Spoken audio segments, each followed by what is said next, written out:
Family star. Interaction. నేను నాకు చిరంజీవి గారు అంటే ఒక రకమైన ప్రేమ.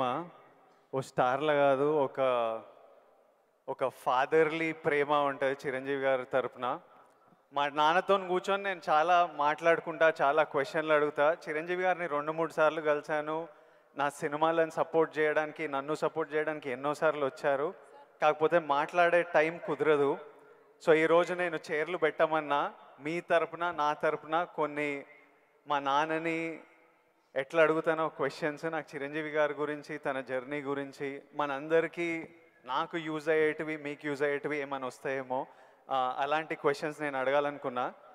కాకపోతే మాకు ఇటు వినిపించడం కొంచెం ఒక రకంగా ఉంది. మీకు వినిపిస్తుందా క్లియర్గా? మీకు వినిపిస్తుంది కదా? చూద్దాం. మీకు వినిపిస్తుంది? ఏమొస్తుంది? ఓ సూపర్గా వినిపిస్తుందా? చాలా సూపర్. అయితే ఫస్ట్ చిరంజీవి గారు మీ అందరితో మాట్లాడే ముందు లాస్ట్కి మాట్లాడిపిద్దాం చిరంజీవి గారిని.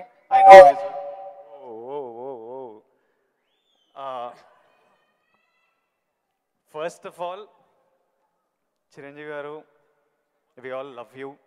అండ్ అరే చిరంజీవి గారికి పద్మవిభూషణ్ వచ్చింది, అందరూ వేసుకోండి. ఫస్ట్ ఆఫ్ ఆల్ మీకు తెలుసా అసలు ఇండిపెండెన్స్ వచ్చినప్పటి నుంచి ఇండియాలో ఒక 300 మందికి వచ్చింది పద్మవిభూషణ్.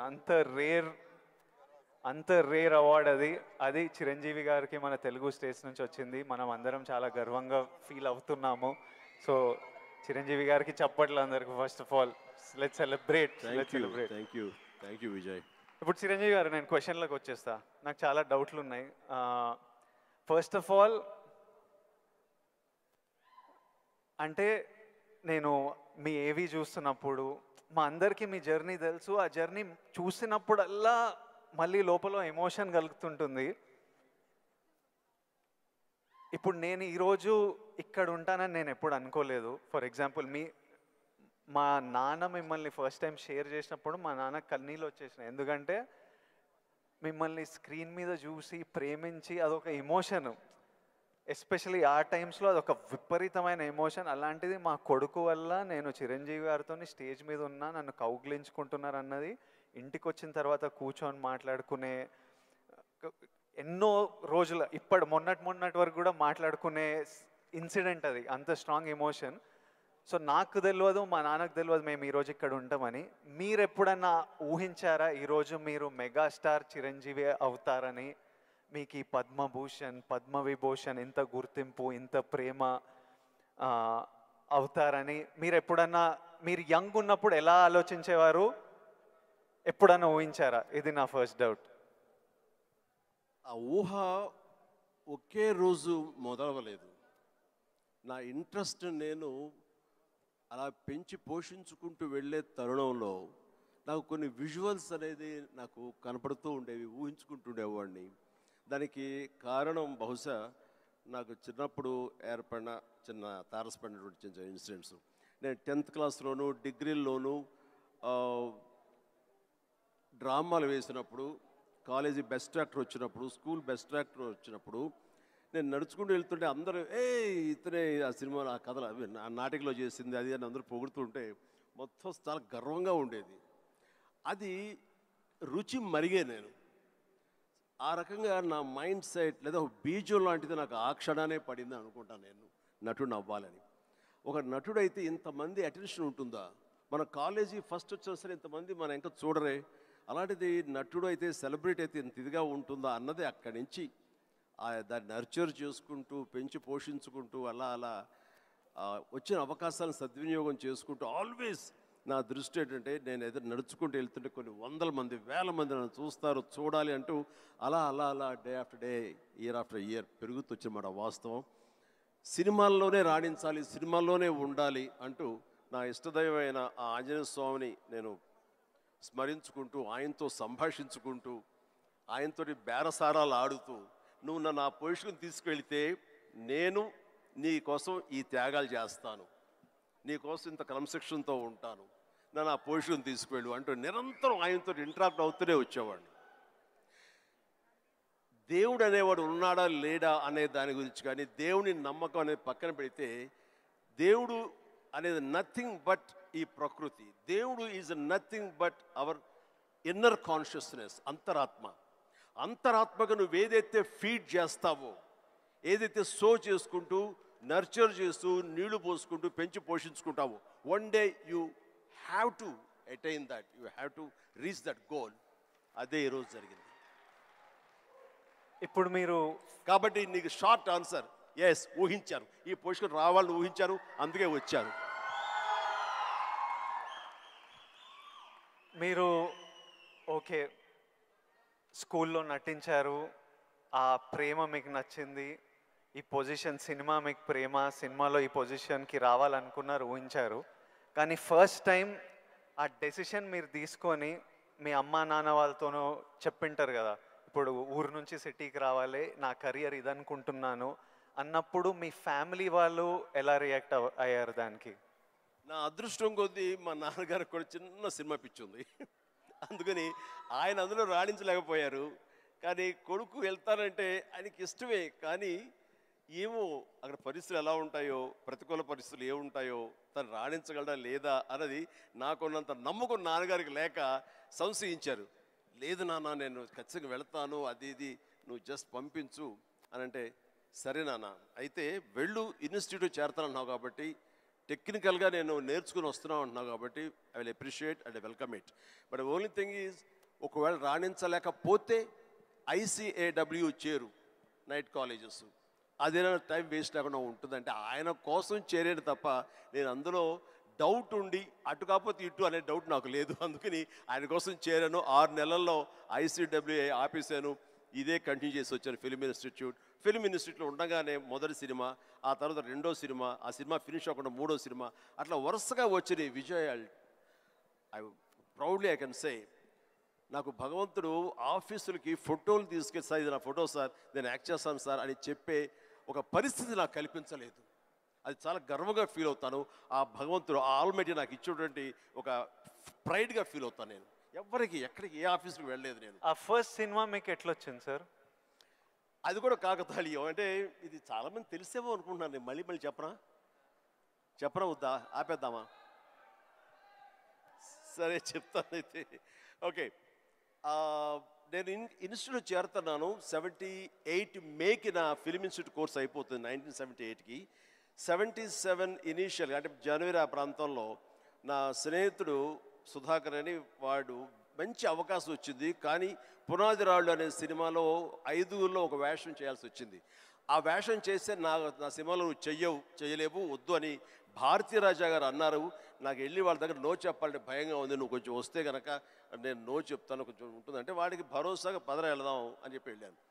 అండ్ వెళితే చేయడంటే అదే ఎట్లాగా సడన్గా మేము ఫిబ్రవరిలో పెట్టుకున్నాం షూటింగ్, రాజమండ్రిలో అన్నీ సెట్ చేస్తాం, రాకపోతే ఎట్లాగా అది దానికి లేదంటే నాకు గొప్ప అవకాశం వచ్చింది.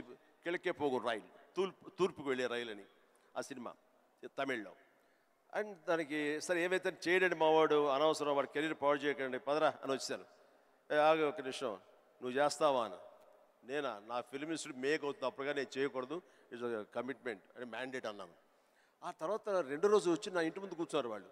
కాదు ఎవరు లేరు, నువ్వు చూస్తుంటే కొంచెం బాగున్నావు చెయ్యి అని చెప్పేసి. సరే మాకు కాలేజ్ ఇన్స్టిట్యూట్లో మాకు ఈ స్క్రీన్ టెస్ట్ల కోసంగా ఒక రోజు వెచ్చిస్తాం. సో మనం ఇది అవకాశం ఎందుకు తీసుకోకూడదనే ఉద్దేశంతో నేను సరే వస్తాను అన్నాను. అది ఫిబ్రవరి మంత్. ఫస్ట్ టైం రాజమండ్రిలో నా పేరు మార్చుకుని కెమెరా ముందు నిలబడింది ఆ సినిమా 74. ఆ సినిమా పూర్తి అవ్వలేదు, ఆ షూటింగ్ జరుగుతుండగానే అందులో నా యాక్టింగ్ చూసి కానీ, నా ఎంతూజాజం చూసి కానీ, అందులో ఉండే అసోసియేటు ప్రాణం ఖరీదు అనే సినిమా కూడా అసోసియేట్ అతను చెప్పాడు క్రాంతి కుమార్కి, సార్ సినిమా చేస్తున్నాము, చూడండి మన క్యారెక్టర్ అంటే. ఆయన నన్ను పిలిచారు, బ్రహ్మాండం ఉంది, ఓకే రఫ్ అండ్ టఫ్గా ఉన్నాడు, మనకు కావాల్సిన క్యారెక్టర్కి పాలేరు క్యారెక్టర్కి బాగానే ఉంటాడు అని చెప్పి ఆ సినిమా షూటింగ్ జరుగుతుండగా బాపు గారు ఈ రాజమండ్రికి స్కౌటింగ్ వచ్చారు మనూరి పాండవుల సినిమాకి. ఆ సినిమా షూటింగ్లో నన్ను చూసి మనం అనుకునే క్యారెక్టర్కి, ఆ రఫ్ క్యారెక్టర్కి ఈ అబ్బాయి బాగుంటాడే అని వాళ్ళు బుక్ చేస్తారు. ఆ సినిమా చూసిన తర్వాత బాలచంద్ర గారు మహానుభావుడు, గొప్ప డైరెక్టర్. ఇట్లాగా సినిమా తర్వాత వచ్చింది. ఇదంతా కూడా దైవ సంకల్పం. I bound to be here with this position. దీన్ని ఎలా నేను నిర్వచించను? ఆల్మైటీ ప్రకృతి అనివ్వండి, భగవంతుడు అనివ్వండి, నా ఆంజనేయ స్వామి అనివ్వండి, ఆ తర్వాత దాన్ని ఆదరించి పెంచి పోషించిన వాళ్ళు మీరంతా. అంటే నేను ఎప్పుడు ఒక 2 విషయాల్లో బ్యాటిల్ జరుగుతుంటాయి చిరు సార్ హెడ్లో. ఒకటి ఏంటంటే డెస్టినీ. కొందరు ఏమంటారంటే రాసి పెట్టింది జరుగుతుంది, నీకు రాసి పెట్టుందిరా అనే ఆలోచన ఒకటి. ఇంకో నాకున్న ఆలోచన ఏంటంటే కంప్లీట్లీ నా డెస్టినీ నా చేతులు ఉంది, నాకు కావాల్సింది నేను గొడ్డు చాకిరి చేసి అది సంపాదించాలి. ఎవ్వరు మనకు చేసేటోళ్ళు లేరు, ఎవ్వరు చూసేటోళ్ళు లేరు. ఎట్లయినా మనం చేసి మనకు కావాల్సింది మనం సంపాదించుకోవాలన్నది. సో ఈ డెస్టినీ అనేది ఉందా, లేకపోతే కంప్లీట్లీ మన ఓన్ శ్రమన? ఇది నాకు ఇప్పటిదాకా ఫుల్ క్లారిటీ అయితే లేదు. దీని మీద మీ థాట్ ఏంటి? డెస్టినీ అనేది ఎక్కడో ఏవి లేదండి. ఆ డెస్టినీ క్రియేట్ చేసేది కూడా మనమే. మనం క్రియేట్ చేసుకోవాలి. నా పాత్ ఎలా ఉండాలి, దట్ ఈస్ మై డెస్టినేషన్, నా డెస్టినీ ఇది. దాన్ని అచీవ్ అవ్వాలంటే నేనే చేయాలి, అది రీచ్ అవ్వాలంటే నేనే కష్టపడాలి, అక్కడ రీచ్ అవ్వాలంటే నేనే పరిగెత్తాలి, నేనే నడవాలి, నేనే కష్టపడాలి అని మనం అనుకుంటుండగా మన పాత్ మనమే లేచి చేసుకుంటూ ముందుకు వెళ్ళాలి తప్ప ఎవరు రెడీమేడ్గా ఉండి జన్మజన్మల ముందు ఇలా రాసిపెట్టి ఉంటుందనే ట్రాష్ నేను నమ్మను. మనం సాధించుకోవాలి. మన భవిష్యత్తుకి మనమే ఇంజనీర్స్, మన భవిష్యత్తుకి మనమే నిర్మాతలం. ఎస్, మనమే ఆ డెస్టినేషన్ అన్నది, ఆ డెస్టినీ అనేది మనమే ఏర్పాటు చేసుకోవాలి. మనం ఏర్పాటు చేసుకుంటేనే అక్కడ ఉంది అది. ఇంకోటి, ఇప్పుడు ఈరోజు నేను ఇక్కడ ఉన్నాను, 10 yearsలో నేను ఎక్కడ ఉంటానో నాకు తెలియదు. అలాగే మీకు తెలుసు, మీకు విజువల్స్. నాకు కూడా నేను 20-25 ఉన్నప్పుడు నాకు కొన్ని విజువల్స్ కనిపించేటివి. ఇట్లా నేను నిలబడ్డా, జనాలు, అరుపులు, ప్రేమ, సినిమా ఇట్లా నాకు కనిపిస్తుంటుంది. మీకు కూడా మీరు చెప్తున్నప్పుడే నేను కనెక్ట్ అయ్యా. అది ఆ విజువల్స్ కనిపించినా ఈరోజు నేను ఇక్కడ ఉంటా అని నాకు తెలియదు. 10 years తర్వాత ఎగ్జాక్ట్లీ లైఫ్ ఎలా ఉంటుందో మనకు తెలియదు. మీరు ఇంత జర్నీ చూసారు కాబట్టి మీకు ఆ విజువల్స్ కనిపించాయి, ఈరోజు ఇక్కడ ఉన్నారు. కానీ మధ్యలో స్ట్రెస్ తీసుకున్న రోజులు ఉండింటాయి, డౌట్ పడ్డ రోజులు ఉండింటాయి. ఇట్లాంటివి మీకు ఏం జరిగింది, దాన్ని ఎలా డీల్ చేశారు, మాకేమన్నా అడ్వైస్? ఎందుకంటే వీళ్ళందరికీ కూడా 5 yearsలో ఎక్కడుంటారు, 10 yearsలో ఎంత పెద్దగా అవుతారు, ఏం ప్రాబ్లమ్స్ వస్తాయో మనకు ఎవరికి తెలియదు. మన శ్రమ మనం చేయాలి 100%. బట్ ఇమోషనలీ, మెంటలీ, సైకలాజికలీ ఎలా ఉండాలో I think there is no better than this man and his journey. ఎవరి లైఫ్ కేక్ వాక్ కాదండి. అండ్ దేనికి కూడా షార్ట్ కట్స్ లేవండి. చాలా హర్డిల్స్ ఉంటాయి, తర్వాత ఎగుడు దిగుళ్ళు ఉంటాయి, ఎత్తు పల్లాలు ఉంటాయి, జయాపజయాలు ఉంటాయి, ఎగ్జైట్మెంట్లు ఉంటాయి, డిప్రెషన్లు ఉంటాయి. ఇవన్నీ కూడా తట్టుకుని వచ్చిన వాడిని, అవన్నీ నాకు జరిగినాయి. ఒకే ఒక ఎగ్జాంపుల్గా చెప్పాలంటే, నా మైండ్ సెట్ ఎలా ఉండిందంటే, ఒక ఉదాహరణకి చెప్పేస్తాను. న్యాయం కావాలనే సినిమా, శారద గారు ఆఫ్టర్ లాంగ్ గ్యాప్ రీఎంట్రీ, ఆవిడ ఒక డిఫెన్స్ లాయర్, నా తరపున కొంగర జగ్గయ్య గారు ఒక డిఫెన్స్ లాయర్, రాధిక ఒక దాంట్లో ఉంది, క్రాంతి కుమార్ గారు పైన క్రేన్లో ఉండి ఆయన కొంచెం ఆపరేట్ చేస్తారు, though is a producer. And 300-400 మంది, ఇప్పుడు ఇక్కడ ఎంతమంది ఉన్నారు ఈ హాల్లో అంతమంది జూనియర్ ఆర్టిస్ట్ తోటి ఉంది. అది లాస్ట్ వర్డిక్ట్ ఆ న్యాయం కావాలి సినిమాకి. సో అందరూ రెడీ ఉన్నారు, నేను బయట ఉన్నాను. అసిస్టెంట్ డైరెక్టర్ వచ్చి పిలిచిన తర్వాత గబగ వచ్చేస్తే నా బోన్లో నేను నుంచున్నాను. అందరూ ముందు ఆయన, ఏంటంటే మేము కూడా పిలవాలా, వచ్చి పడి ఉండారా మీరు, ఏంటంట అప్పుడే సూపర్ స్టార్ అనుకుంటున్నారు మీరేమన్నా, ఉండండి, ఇది పెద్ద పెద్ద యాక్టర్లు లేరా, జగ్గయ్య గారు, శారద గారు అనేసరికి ఒక్కసారి గుండె పిండేసెట్ అయింది విజయ్. ఇందులో నా తప్పే ఉంది, బయటే ఉన్నాను, ఫ్లోర్ బయట వాళ్ళు పిలిచారు, వచ్చాను, కూర్చున్నాను, ఎదురు తప్పేంటి, ఎందుకు అలా అరుస్తున్నాడు, పైగా క్రెయిన్ పైన ఉండేసరికి ఆయన అరుపులు అందరికీ వినపడుతున్నాయి. అలాగే కామ్ అయిపోయాను. ఆ రోజు మధ్యాహ్నం భోజనం చేయబుద్ధి కాలేదు. సాయంత్రం ఇంటికి వెళ్ళిపోయిన తర్వాత నా ల్యాండ్ ఫోన్ వచ్చింది. నేనే క్రాంతి కుమార్ని మాట్లాడుతున్నాను. చెప్పండి సార్. ఏం లేదు, శారద జ్ఞాపక శక్తి లేకో ఏమో తెలియదు, ఫిల్మ్ తినేస్తుంది. అప్పట్లో కోట 400 లేదా 500 అడుగులు మాత్రమే ఇచ్చేవాళ్ళు రోజుకి. ఆయన స్ట్రెస్లో ఆయన ఉన్నాడు, ఆయన కోపాన్ని దాన్ని నా మీద చూపించుకున్నాడు. బట్ అది కాదు నన్ను ఎంత నిర్వీర్యం చేస్తుంది, ఎంత డిప్రెస్ చేస్తుంది, ఇంతమంది ముందు నేను ఎంత అవమానానికి గురవుతాను అనుకున్నాను. కానీ ఆయన అన్న మాటలు, అవమానం అన్నీ పక్కన పెట్టి ఒక్క మాట మాత్రం నా మైండ్లో ఉండిపోయింది. అప్పుడు మీరు సూపర్ స్టార్ అనుకుంటున్నారా అని. ఎస్, అవి చూపిస్తా. ఆ ఒక్క ముక్క మాత్రం నా మైండ్లో, నా మదిలో ఉండిపోయింది. కసి పెరిగింది. ఈ అవమానాన్ని, దాన్ని ఆయన మీద రెవెంజ్ తీర్చుకునే కంటే కూడాను దాన్ని నేను ఎదుగుదలకు నా స్టెప్స్గా నేను వాడుకున్నాను. ఇది వాస్తవం విజయ్. ఇలాంటివి చాలా జరిగినాయి. నా అవమానాలను కూడా నాకు అనుకూలంగా మార్చుకున్నాను. అందుకని నా ఎవరి మీద ద్వేషం లేదు. ఎవరు ఏమన్నా సరే, ఏ చవాకులు పేలినా సరే ఇలా కూర్చొని నవ్వుకుంటూ ఉంటాను. సార్, ఎందుకంటే ఎంత హార్డ్వేర్ వచ్చాడు నాకు మాత్రమే తెలుసు. అంత హార్డ్వేర్ వచ్చాడు నాకు ఇవన్నీ తట్టుకోవు, నా దాకా రాదు. That's it. ఇప్పుడు మీరు కూర్చొని మీ రీల్ పడుతుంటే ఇంద్రాలో మీరు చూసింటారు, చూడాలనిలో మిమ్మల్ని మీరు చూసినప్పుడు మీకు ఏమనిపిస్తుంటుంది సార్? ఇప్పుడు ఇంద్రాలో షోరీల్లో మీరు చేసిన, ఇప్పుడు 25 years నుంచి లాస్ట్ 25-30 yearsలో మీ సినిమాలన్నీ డిఫరెంట్ ఏజ్ గ్రూప్లో మీ మెంటాలిటీ డిఫరెంట్గా ఉండింటుంది. అప్పుడు మీ ఇమోషన్స్, మీ స్ట్రగుల్స్ డిఫరెంట్గా ఉండింటాయి. మీ టెన్షన్లు ఏదో సినిమాకి. ఇప్పుడు నాకు ఈరోజు ఫ్యామిలీ స్టార్ రిలీజ్ అవుతుంది. నా షోరీలు ఎప్పుడైనా వేసినప్పుడు నాకు ఎవడే సుబ్రహ్మణ్యంది పడుతుంటే ఆర్ పెళ్లి చూపులది పడుతుంటే నాకు సడన్గా ఆ రోజు నేను ఎంత భయపడుతున్నా నాకు గుర్తొస్తుంటుంది. అంత భయపడాల్సిన అవసరం లేకుండానే అని ఇప్పుడు అనిపిస్తుంది. కానీ ఆ రోజు ఎవరైనా వచ్చి చూస్తారా సినిమా, మన ఫ్యూచర్ ఏంటి, ఆ ఫస్ట్ సినిమాలు ఉంటాయి కదా. కొన్ని సినిమాలు చూసినప్పుడు అర్జున్ రెడ్డి అప్పుడు చూసినప్పుడు అప్పుడు ఎంత ర్యాష్గా ఉండేవాడిని, యంగ్ ఉండేవాడిని, మన జుట్టు వేరేలా ఉంటుంది, మన బాడీ వేరేలా ఉంటుంది, మన ఫీచర్స్ వేరేలా ఉంటాయి. మమ్మల్ని మనం చూసుకున్నప్పుడే ఒకలాగా విచిత్రంగా అనిపిస్తుంటుంది, ఇమోషన్స్ వస్తుంటాయి. అలాంటిది మీరు ఇవన్నీ iconic films, for example Indra అయితే మేమంతా అసలు mad about Indra. Most of your films మీకేమనిపిస్తుంటుంది మీరు చూస్తున్నప్పుడు? నాకు పెద్ద తేడా ఏం లేదు. ఇప్పుడు మ్యూజిక్ వేసి వేడం బిట్ ఏమంటే వేస్తాను. ఇప్పుడు అప్పట్లో అలా వేశారు, ఇప్పుడు చూస్తుంటే ఇప్పట్లో అప్పట్లో ఆ రెండు నాకు ఇష్టం లేని పదాలు. ఎందుకంటే అప్పట్లో అన్నావంటే ఇప్పట్లో నువ్వేమి లేనట్టే అని నాకు అస్సలు అస్సలు కాదు. ఇప్పుడు ఇంకెక్కడో ఉన్నారు. అప్పట్లో కదా అని అనుకోను నేను ఇప్పుడేంటి, ఇప్పుడేం డెలివరీ చేయగలను, ఇప్పుడేం ఇవ్వగలను అనేది నా ఆలోచన.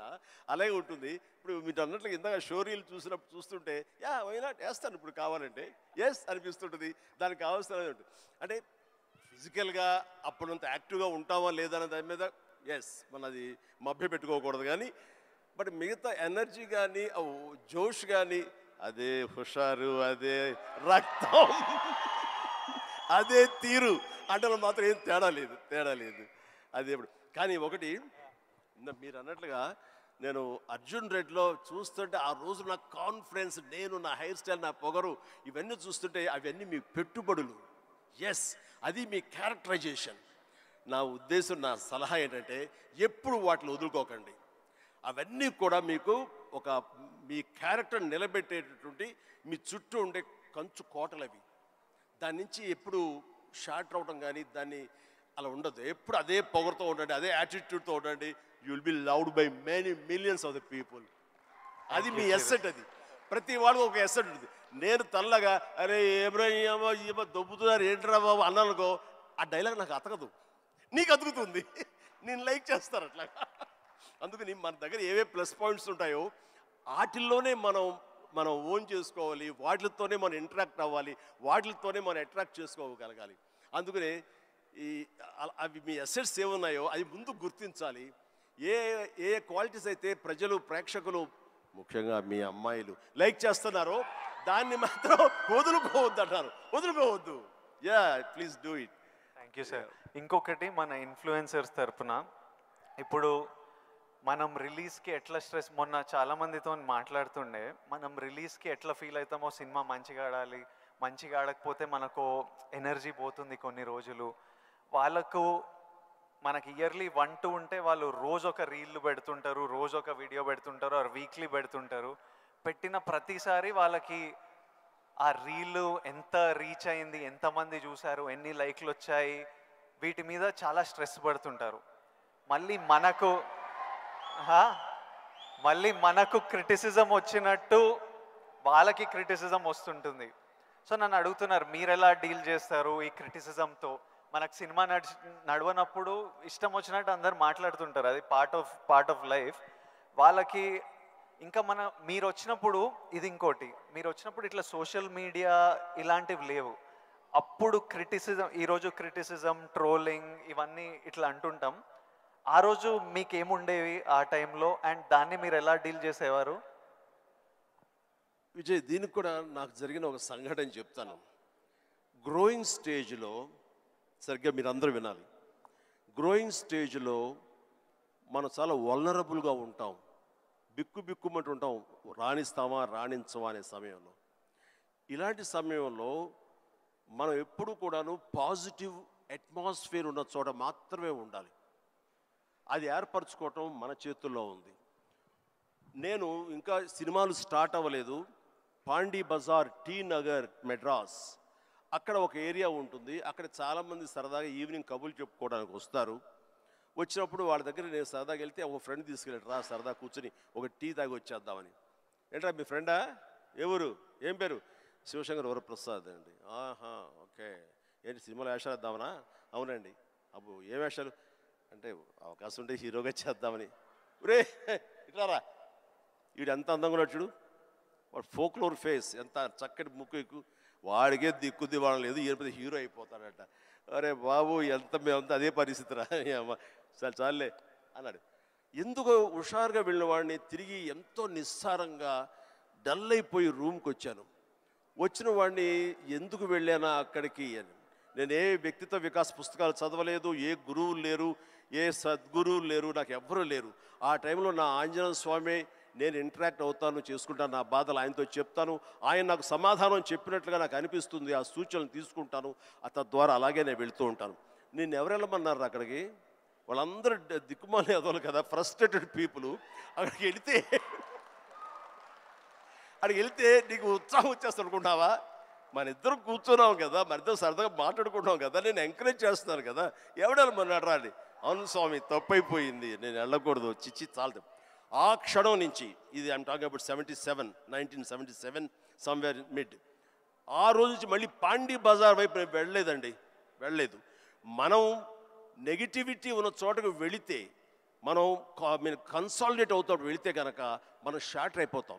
దీనికి బెస్ట్ ఎగ్జాంపుల్ అందరికీ తెలిసేలాగా చెప్పాలంటే విజయ్, మనం స్లాబ్ వేస్తే ఆ రోజు వర్షం పడకూడదని అందరం కోరుకుంటాం, చాలామంది తెలుసు.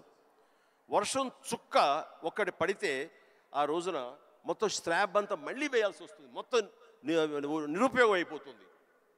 బట్ ఆరిన తర్వాత 2 days అయిన తర్వాత అదే నీరు క్యూరింగ్ కోసంగా మళ్ళీ వాడుకుంటుంటారు. అంటే ఇంట్లో మహిళలకు తెలియాలంటే పెరుగు తోడు పెడతామండి. ఆ పెరుగు తోడుకున్న సమయంలో ఒక చిన్న నిమ్మకాయ ఇంత ఉప్పు పడింది అనుకోండి, మొత్తం విరిగిపోతుంది. అదే తోడుకున్న తర్వాత అదే ఉప్పు, అదే నిమ్మకాయ పిండుకుంటే ఆ రుచే వేరు. నేను అలా అనుకుని నాకున్న ప్రతికూలాలని నా అనుకూలంగా నేను మార్చుకోవడం మూలంగా నాకు ఇంత మానసిక స్థైర్యం, మానసిక ధైర్యం వచ్చింది. నేను ఎప్పుడు అది అట్రిబ్యూట్ టు మై ఐడల్, నా భగవంతుడికి చూస్తుంటాను. ఈరోజు చాలామంది అనొచ్చు, లేకపోతే నేను నమ్ముతాను దాన్ని, దేవుడు అనేవాడు లేడు, దేవుడు అనేవాడు nothing but inner consciousness. But అది చిన్నపిల్లలకి చెప్పకూడదు, చిన్నపిల్లలకి చెప్తే కన్ఫ్యూజ్ అయిపోతారు.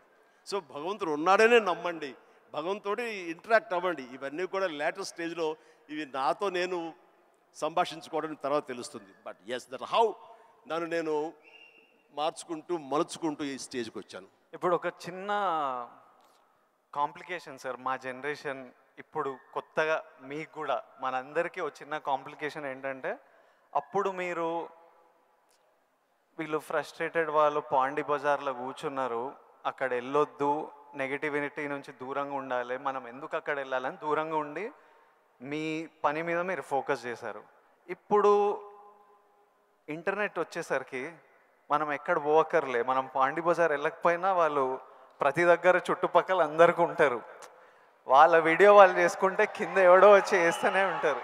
ఇప్పుడు దీన్ని ఈ జనరేషన్ ఎట్లా డీల్ చేయాలి? ఇప్పుడు కొత్త కొత్త రకాల ప్రాబ్లం వస్తున్నాయి ప్రతి ఇయర్. సో దీన్ని మాలాంటి వాళ్ళు ఈ జనరేషన్ వాళ్ళు ఎలా డీల్ చేయాలో ఎనీ ఇన్పుట్స్? ఆ రోజుల్లో మాకు ఇలాంటి సోషల్ మీడియా ఇది లేక ఏదైనా సరే అంతర్మదనంలోంచి పుట్టుకొచ్చేటువంటి ఆ రిజల్ట్, ఆ నవనీతం అంటామో ఏమంటామో క్రీమ్ అంటామో అదే మమ్మల్ని ముందు నడిపిస్తుంది. కానీ ఈ రోజున ఎవరికి ఏ డౌట్ వచ్చినా వచ్చినా అబండెంట్ ఇన్ఫర్మేషన్ ఈరోజు మన చేతిలో దొరుకుతుంది. బట్ ఓన్లీ థింగ్ ఈజ్ నువ్వు దాన్ని పాజిటివ్ సైడ్ విష్ చేస్తున్నావా, నెగిటివిటీ సైడ్ విష్ చేస్తున్నావా? నెగిటివ్ సైడ్ అనేది చాలా ఈజీగా అట్రాక్ట్ అయిపోతాం మనం. అది ఎగ్జైట్మెంట్ ఇచ్చేస్తుంటుంది అండ్ ఎక్కడ లేనటువంటి హుషారుని ఇచ్చేస్తుంటుంది.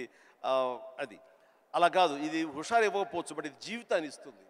రెండిట్లో ఏది కావాలి నువ్వు కోరుకోవాలి, కోరుకుంటే రెండింటికి సంబంధించిన ఇన్ఫర్మేషన్ ఫుల్లెస్ట్గా నీ చేతిలో ఉంటుంది. ఎప్పుడు ఏ డౌట్ వచ్చా సరే ఇంకో గురువుని ఎవరు అడగక్కర్లేదు, జస్ట్ నీ ఫింగర్ టిప్స్లో నీకు ఉంటుంది. దీనికి మార్గం ఏంటి, ఎలా ఉండాలి ఏంటి అని చెప్పే గురువులు ఎంతోమంది ఉన్నారు. అందుకని నేను కూడా ఏం చేస్తుంటే జపనీస్గా వాళ్ళ సేయింగ్స్ కానివ్వండి, ఇలాంటివి కొన్ని ఉంటాయి, అవన్నీ నేను మధ్య మధ్యలో వస్తుంటే వాటిని ప్రిజర్వ్ చేసుకుంటుంటాను, అన్ని కంపెల్ చేసుకుంటూ తీరిగ్గా ఉన్నప్పుడు వాటిని చూస్తూ ఉంటాను.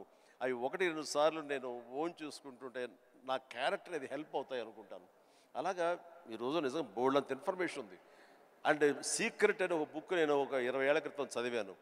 అది నా ఎంత ఇన్ఫ్లుయెన్స్ చేసింది, ఎంత ఉపయోగపడింది నాకంటే అంత ఇంత కాదు. అట్లాగే డే టు డే లైఫ్లో నేను ఎలా ఉండాలి అంటంలో డోంట్ స్వెట్ స్మాల్ స్టఫ్ అనే ఒక బుక్ ఒకటి ఉంది. నేను పెద్ద రీడర్ ఏం కాను, బట్ ఎవరైనా సజెస్ట్ చేస్తున్నావు అంటే ఈ బుక్ చదువుతుంటే ర్యాండమ్గా పేజీ తీస్తే ఒక ఇన్ఫర్మేషన్ ఉంటుంది, అందులో ఎలా నడుచుకోవాలనే దాని మీద ఉంటుంది. మన పని వాళ్ళ మీద మనకు చాలా కోపం వచ్చేస్తుంది, మన వర్కర్స్ మీద. మరి చెప్తే అర్థం చేసుకోరా ఫుల్ అని వాడు చెబితే వెంటనే అర్థమైతే వాడు మరొక మెగాస్టార్ అవుతాడు.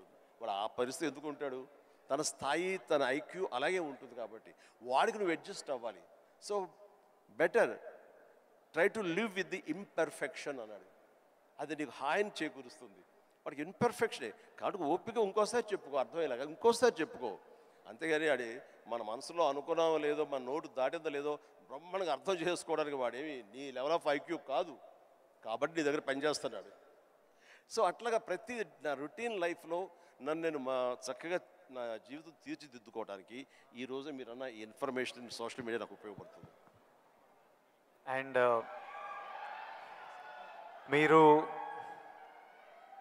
మీరు మెగాస్టార్ అవ్వకముందు మీరు కూడా ఒక మిడిల్ క్లాస్ ఫ్యామిలీ నుంచి వచ్చారు.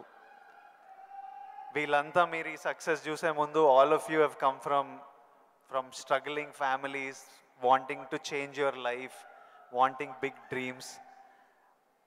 We wanted to know, I personally wanted to know, మీకు మీ ఇప్పుడు mega star, mega family, huge family, అందరికీ మీరు గైడింగ్ లైట్, ఫౌండర్, ఒరిజిన్స్. ఇవన్నీ అవ్వకముందు మీకెవరు ఒక ఫ్యామిలీ స్టార్? మీ ఫ్యామిలీ స్టార్ ఎవరు? కోర్స్ మా నాన్నగారే నా ఫ్యామిలీ స్టార్. నాన్నగారు ఎవరికైనా సరే ఆయన ఫ్యామిలీని ఎలా చూసుకుంటారు అనేది నేను ఆయన దగ్గర నుంచి నేర్చుకున్నాను. నాకు మా ఫ్యామిలీ హీరో అయినా, నా ఫ్యామిలీ స్టార్ అయినా మా నాన్నగారే. మా అమ్మకు 5-6 మంది చెల్లెళ్ళు ఉండేవాళ్ళు. మా తాత చనిపోయారు, వీళ్ళ దిక్కులేని వాళ్ళు అయిపోయేవాళ్ళు. మా నాన్నగారికి అరాకొర జీతం అయినా సరే ఆ జీతంలో వాళ్ళ మరదలను కూడా చేరదీసి అందరికీ పెళ్ళిళ్ళు చేసి వాళ్ళందరినీ తన బిడ్డలా చూసుకున్నారు. నాకు అనిపించింది ఫ్యామిలీ వాల్యూస్ కాపాడుకోవడానికి ఒక వ్యక్తి అనేవాడు నిర్ణయించుకుంటే వాళ్ళకి ఎలాంటి ఢోకా లేదు. అందుకనే నేను కూడా ఫ్యామిలీస్కి ఎంత విలువిస్తాను అనేది నేను సురేఖ కలిపి ఫ్యామిలీ ఎంత ఎదిగినా ఎవరి ఫీల్డ్లో వాళ్ళ ఎంత హైట్స్కి వెళ్ళినా ఒక్కొక్క అకేషన్లో మనందరం కలిసిగా మనం ఉండాలి. ఆ 3-4 డేస్ మనం కలిసి ఉండటం మూలంగా మళ్ళీ ఉండే ఇన్హిబిషన్స్, భేషజాలు, చిన్న అరాకొర ఉండేటువంటి మిస్అండర్స్టాండింగ్స్ ఇవన్నీ కూడా సమసిపోయి మనం ఎంతో మళ్ళీ మన బాండింగ్ చాలా స్ట్రాంగ్గా ఉంటుంది. సో ఇదే విధంగా మనం వెళ్ళొచ్చు అంటాం. మొన్న ఈ మధ్య సంక్రాంతికి అలాగే కలిసాము. దానికి ఎన్ని నెలలు ఎఫర్ట్స్ ఉన్నాయో తర్వాత పక్కన పెట్టి ఎందుకంటే అందరూ సెలబ్రిటీసే కాబట్టి. బట్ దాని రిజల్ట్ ఏంటి, అమెరికా మేము వెళ్ళినప్పుడు ఏమంటే ఆ ఫోటో చూస్తుంటే ఇంత బిజీ పీపుల్ ఇలా కలిసి సంక్రాంతి బాగా స్పెండ్ చేస్తున్నారే, మనం ఇలాగే ఉంటాము, మనం కూడా అనుకుని కలవచ్చు కదా, ఎందుకు కలవం అనేది ఆ ఫోటో మాకు ఎంత ఇన్ఫ్లుయెన్స్ చేస్తుంది. ఆ పిక్చరు ఇది మీరు ఎంత గ్రేట్ మెసేజ్ ఇచ్చారు మీరు అనేది అంటుంటే వావ్ థ్యాంక్ యూ అనుకున్నాను. మీరందరూ కలిసి సెలబ్రేట్ చేస్తుంటే మేమంతా చాలా ఎంజాయ్ చేస్తాం. మీరు దోశలు చేస్తుంటారు అందరి కోసం. మీకు ఎలాంటి సినిమాలు చూడడానికి ఇష్టపడతారు Chiru sir? What films do you enjoy watching?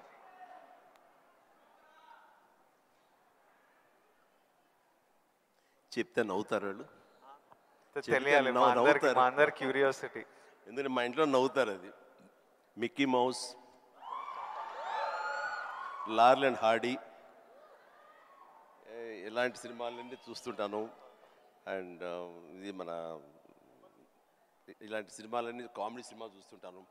సినిమాలుగా చూస్తే జాకీ చాన్ సినిమాలు చూస్తుంటాను, ఆ యాక్షన్ హై ప్యాక్డ్. ఇంకొంచెం బెటర్ సినిమాలు అంటే ఇప్పుడు టాప్ గన్ అని మొన్న వచ్చింది కదా, టామ్ క్రూజ్, ఇలా చూస్తుంటాను. ఏమంటే ఆ లవ్ స్టోరీ ఉన్న చూసారా మీరు, ఎంత బాగుంది టైటానిక్ షిప్, మీరు చూడాలంటే వావ్ గ్రేట్ మూవీ ఎస్ అన్నాను, కానీ నేను దాన్ని చూడలేకపోయాను. అంటే ఏదో విషాదం, బాధ అది అన్ని. అందుకనే నేను సినిమాలకు సంబంధించి మాత్రం లైట్ హార్టెడ్ ఫిలిమ్స్ చూస్తాను. అందుకని నాకు మా గ్రాండ్ డాటర్స్తో మాత్రం మంచి మ్యాచ్ అవుతుంటుంది. అందుకని వాళ్ళు ఎంతసేపటికి కోకో మిలన్ ఇలాంటివి కొన్ని చూస్తూ ఉంటారు, నేను కూడా వాళ్ళతో కూర్చొని అలా చూస్తూ ఉంటాను. వాళ్ళు వెళ్ళిపోతారు కానీ ఇంకా అలా చూస్తూనే ఉంటాను. ఏమండి ఆపేయండి వెళ్ళిపోయాడు, అవునా కదా బాగానే ఉందని. అంటే ఆ మిక్కీ మౌస్ వాటిలో ఉండే టైమింగ్ అని అది కానీ ఆ క్రియేటివిటీ చాలా ఇంట్రెస్టింగ్ ఉంటుంది, అలా చూస్తూ ఉంటాం. అందుకనే నవ్వుకుంటారు ఎవరైనా సరే. And one last question sir, మన లైఫ్ ఐ నో పర్సనలీ నా లైఫ్ చాలా మారిపోయింది లాస్ట్ 10 yearsలో. మీ లైఫ్ ఎంతో మారిపోయి ఉంటుంది ఫ్రమ్ మీరు స్టార్ట్ అయినప్పటి నుంచి ఈ రోజుకి. కానీ నాకు ఇంకా నా హెడ్లో ఇంకా ఆ పిల్లోడిని, ఎందుకంటే నేను 25 years వరకు ఒక లైఫ్ చూశాను, ఇప్పుడు 34.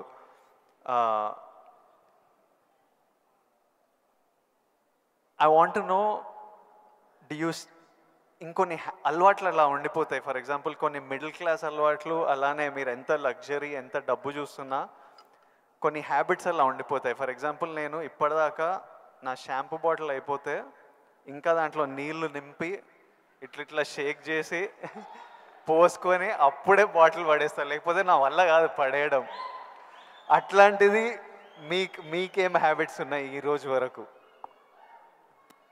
నా మనసును టచ్ చేసావు. నేను నా గోడు చెప్పుకుంటాను.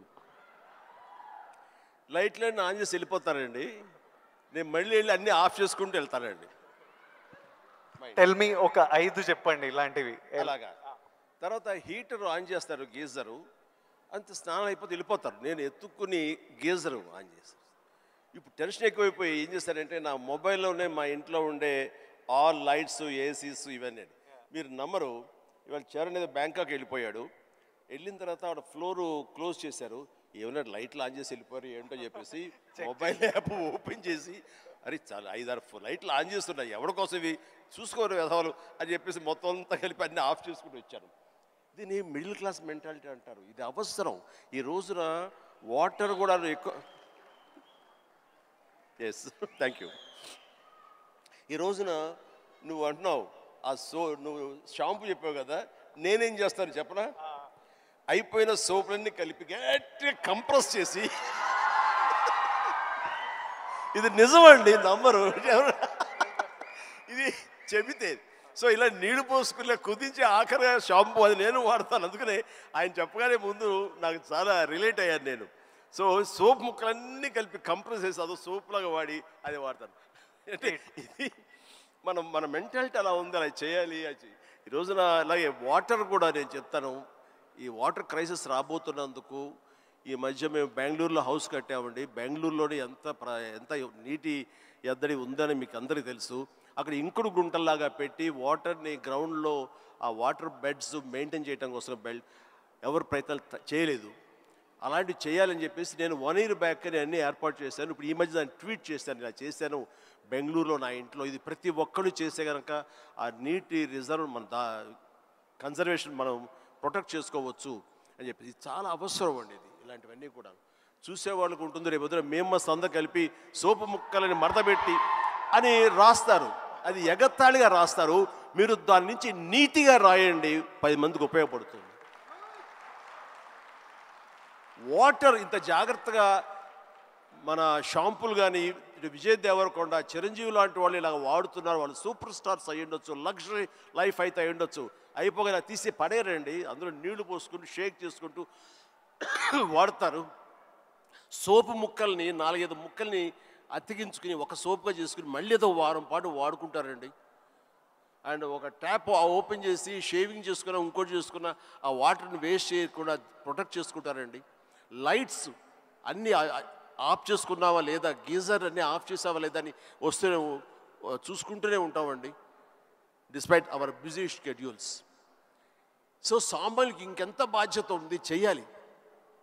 అందుకని ఇవన్నీ కూడా మీరు సరదాగా రాసుకున్నా సరే వీటి వెనకాల ఆంతర్య మాత్రం సీరియస్నెస్ మీ ద్వారా, మీలాంటి ఇన్ఫ్లుయెన్సర్స్ ద్వారా ప్రజానీకానికి వెళ్ళాలి.